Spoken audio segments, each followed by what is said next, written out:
তো হ্যালো বন্ধুরা, কেমন আছো সবাই? আশা করি সবাই ভালো আছো। তো আজকে টাটা মোটরসের ফান্ডামেন্টাল অ্যানালাইসিস সম্পর্কে জানতে যারা চাও তারা অবশ্যই ভিডিওটা শেষ পর্যন্ত দেখো, এবং ফান্ডামেন্টাল সেখানে আমি করবো। যারা জানো না, যারা শিখতে চাও তারা অবশ্যই কমেন্ট করো নিজের কমেন্ট বক্সে, এবং ভিডিওটাকে প্রচুর পরিমাণে শেয়ার করো তোমার বন্ধুদের সঙ্গে যারা শেয়ার মার্কেট সম্বন্ধে শিখতে চাই। তো আমরা প্রথমে দেখে নেবো টাটা মোটরসের মার্কেট প্লেস, যেটা মার্কেট ক্যাপিটাল 2,47,782 কোটি, যেটা অনেক বড়।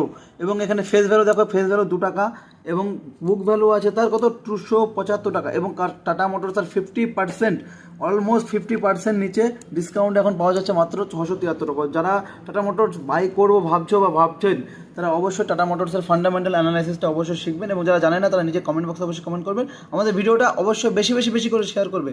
তো এখানে আমরা পেয়ার কমিশন দেখবো। পেয়ার কমিশনে সব থেকে বেশি আছে টাটা মোটরস, এখানে 673 টাকা এবং এমআরপি চলছে, বাট এখানে পিই রেশিও চলছে 7.78, মার্কেট ক্যাপিটাল সব থেকে বেশি। তো টাটা মোটরস এখানে তার পেয়ার কম্বিনেশন অটোমোবাইল সেক্টর সব থেকে নামি দামি কোম্পানির মধ্যে এক হচ্ছে টাটা।